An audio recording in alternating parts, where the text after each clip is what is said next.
कहते हैं कि दुनिया में मन सबसे ज्यादा शक्तिशाली चीज होती है। अगर किसी चीज को तुम पूरे मन से चाह लो तो तुम उसे हासिल कर सकते हो। ये मैं नहीं कहता, ये सभी महापुरुषों का कहना है।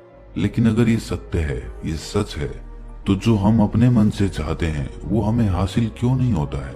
भाई, कोई भी इंसान अपने मन में दुख तो नहीं चाहेगा, लेकिन वो रहता तो दुखी है। हर इंसान अपने मन से तो कामयाब होना चाहता है, खूब पैसा कमाना चाहता है, लेकिन फिर भी वो कामयाब नहीं होता। भला ऐसा दुनिया में कौन इंसान होगा जो अपने मन में ये चाहेगा कि मैं नाकामयाब रहूं या मैं पैसा ना कमाऊं? सोचने की बात है। तो इसमें दो चीजें निकल के सामने आती हैं। या तो वो महापुरुष गलत थे जिन्होंने ये बात बोली कि मन से चाही हुई चीज हासिल हो जाती है, या फिर हम गलत हैं। आज की कहानी जो मैं आपको सुनाने वाला हूँ उसमें आपको एक ऐसा मंत्र मिलेगा। उसे समझने के बाद आपको एक ऐसा मंत्र पता चलेगा जिससे आप ये समझ पाएंगे कि अपने मन से कोई भी चीज कैसे करवाई जाती है, मन में किसी भी बात का बीज कैसे बोया जाता है। ये इस कहानी से आपको अच्छी तरह से समझ में आ जाएगा। और इससे आप ये भी समझ पाएंगे कि आकर्षण का नियम, लॉ ऑफ अट्रैक्शन, कैसे काम करता है। कहानी छोटी सी है लेकिन बहुत ही गहरी है। इससे पहले कि आप इस कहानी में खो जाएं, इस चैनल को सब्सक्राइब जरूर कर लें। तो चलिए कहानी शुरू करते हैं। एक बार की बात है, एक आदमी के जीवन में सिर्फ दुख ही दुख थे। वो जो भी काम करता उस बेचारे का वो काम पूरा ही नहीं होता। घर में आता तो घर में कलेश बना रहता, किसी से कोई मदद मांगता तो कोई उसकी मदद नहीं करता। ऐसा लगता था कि चारों ओर से दुखों का पहाड़ उसी पर टूट पड़ा है।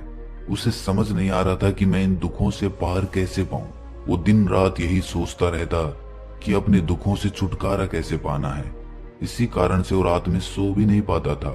उसकी आंखों के नीचे बड़े बड़े काले घेरे बन गए थे, जो इस बात का प्रतीक थे कि वो आदमी कितना दुखी है और कितना चिंतित है। कभी कभी तो उसके मन में आत्महत्या करने के भी ख्याल आते थे, लेकिन अपने परिवार की चिंता करके वो ये कदम नहीं उठा पाता था। वो इतना दुखी हो गया कि उसने निर्णय किया कि वो इन दुखों से छुटकारा पाके रहेगा। इसके लिए चाहे उसे कितनी भी मेहनत करनी पड़े, कुछ भी करना पड़े, चाहे अंगारों पे चलना पड़े, लेकिन इन दुखों से छुटकारा हासिल करके रहेगा। ऐसे ही एक दिन उसने अपने मित्र से पूछा कि मैं अपने जीवन को कैसे सुधारूं। उसके मित्र ने उसे बताया कि तुम किसी बाबा के पास जाओ। बाबाओं के पास ऐसा मंत्र होता है जिससे सारे दुख मिट जाते हैं, जीवन खुशियों से भर जाता है और धन संपदा भी हासिल हो जाती है। तुम किसी ऐसे बाबा को ढूंढ लो, बस तुम्हारा काम बन जाएगा। उस आदमी के मन में ये बात पूरी तरह से पक्की बैठ गई कि कोई बाबा ही मेरा दुख दूर कर सकता है, और इसीलिए उसे किसी भी बाबा के बारे में पता चलता तो वो उस बाबा के पास पहुंच जाता।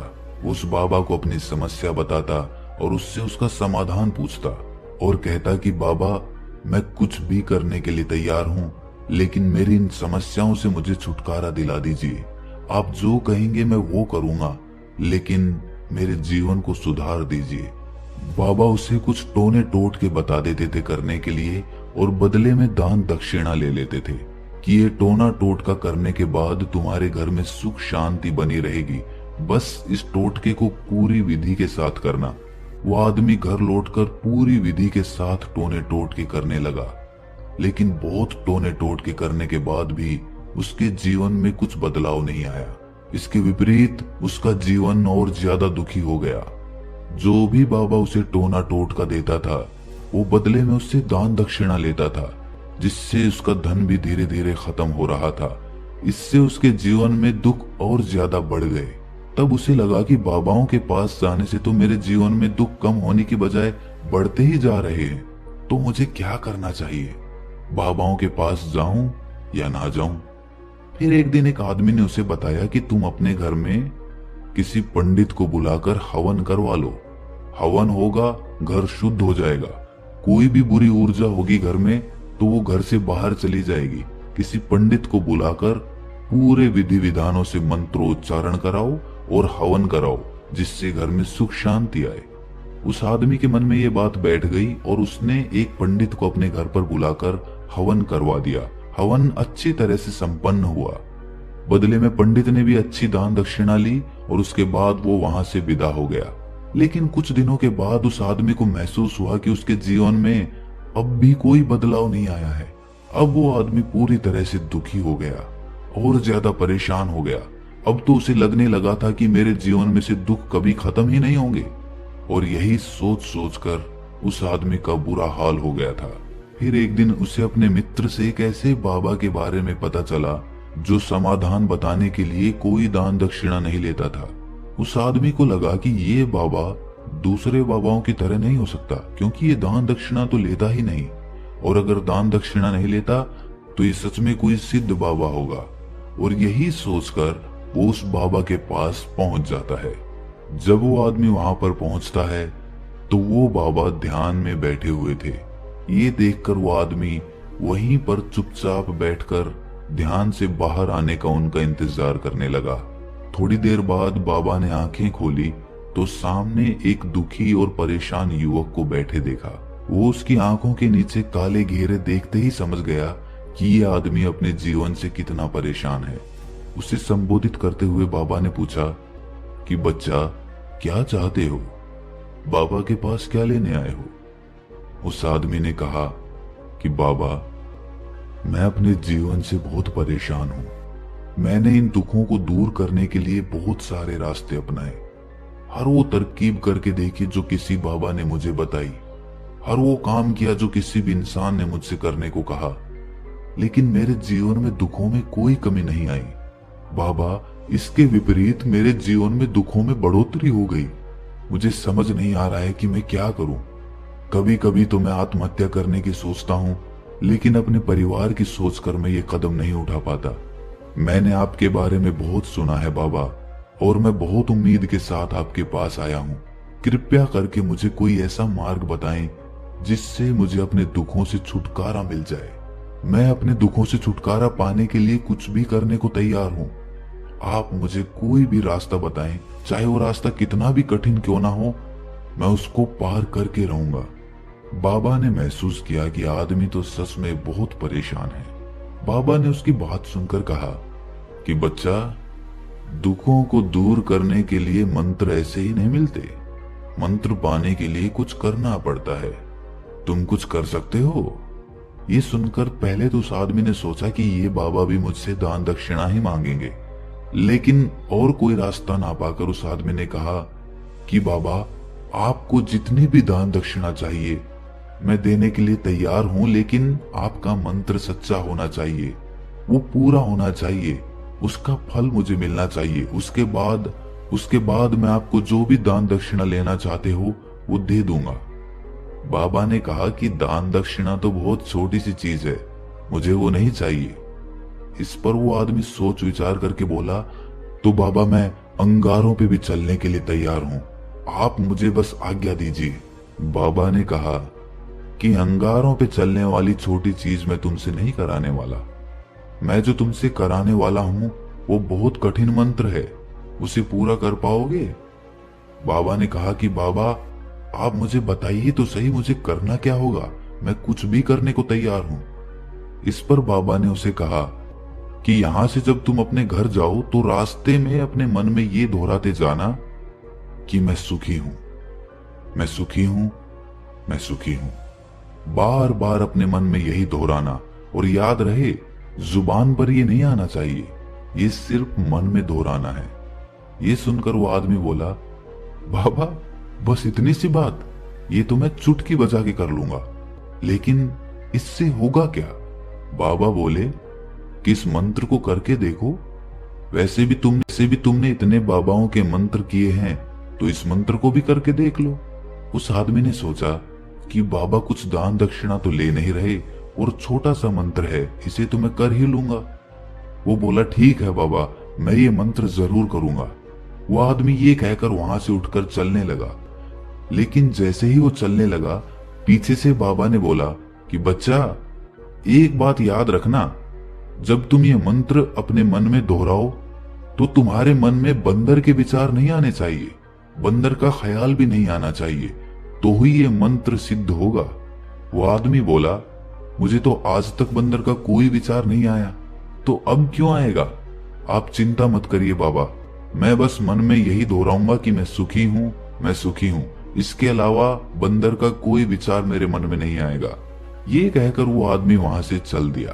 वो अपने मन में मैं सुखी हूं, मैं सुखी हूं ये दोहराता हुआ थोड़ी दूर ही चला था कि उसके मन में अचानक बंदर का ख्याल आ गया। बंदर का ख्याल एक बार आया और चला भी गया, लेकिन उस आदमी ने सोचा कि आज तक तो मुझे बंदर का कोई विचार नहीं आया, ये आज बंदर का विचार क्यों आ गया। और ऐसे करके उसने उस बंदर के विचार को पकड़ लिया। वो ये भूल गया कि मुझे क्या मंत्र दोहराना है और वो बंदर के बारे में सोचने लगा। जब थोड़ी देर बाद उसे फिर से होश आया तो वो फिर से अपना वही मंत्र दोहराने लगा जो बाबा ने उसे बताया था, मैं सुखी हूं, मैं सुखी हूं। लेकिन अचानक से उसे सामने एक बंदर दिखाई दिया और ये देखकर उसके मन में फिर से बंदर का विचार उठ गया और वो अपने अंदर से इस विचार को बाहर फेंकना चाहता था। वो चाहता था कि मेरे अंदर किसी भी तरह बंदर का विचार ना आए, लेकिन उसे तो सामने बंदर ही दिखाई दे गया। ऐसे ही जद्दोजहद करते करते वो घर पे पहुंचा और घर पे पहुंचने के बाद अपनी पत्नी को कहा कि हे बंदरिया, मुझे खाने में बंदर परोस दो।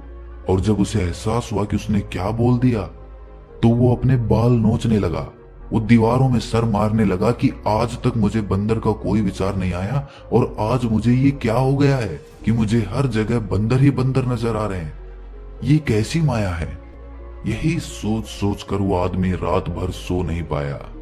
रात भर करवटें बदलता रहा और सुबह उठकर सीधे उसी बाबा के पास पहुंच गया और उसके चरणों में गिरकर कहा कि बाबा, पता नहीं क्या चमत्कार हो रहा है, आज तक मुझे बंदर का कोई विचार नहीं आया, लेकिन कल से जब से आपने मुझसे कहा कि बंदर का विचार नहीं आना चाहिए, तब से मुझे हर जगह बंदर ही बंदर नजर आ रहे हैं। उस आदमी ने कहा कि बाबा, मुझे तो आपके पीछे पेड़ पर बैठा हुआ बंदर भी केले खाता हुआ दिखाई दे रहा है, ये हो क्या रहा है बाबा। ये सुनकर बाबा हंसने लगे। बच्चा, मन का जाल एक ऐसा जाल है जिसे समझ पाना इतना आसान नहीं है। बंदर तो तुम्हारे रास्ते में पहले भी आते थे।